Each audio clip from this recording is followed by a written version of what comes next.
So Brian, tell us a little more about that batch concrete project we were doing with the retrofitting of the hydraulic pump.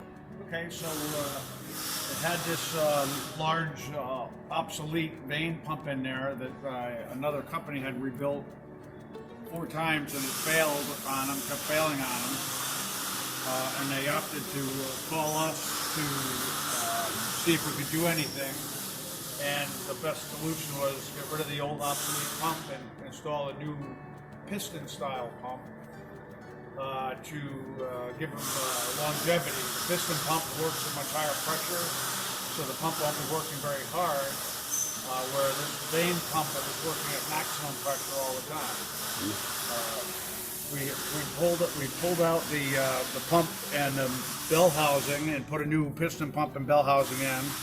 Then we also pulled out all the valving and went through all the valving and the holding valves and pulled the strainer out because we have to retrofit that to the new pump.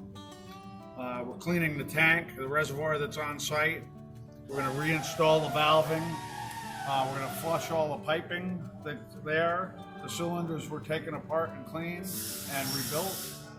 And we're going to have a completely brand new system set up for the customer can rely on for years and years to come. Outstanding. All right, thanks Brian. Get back to work.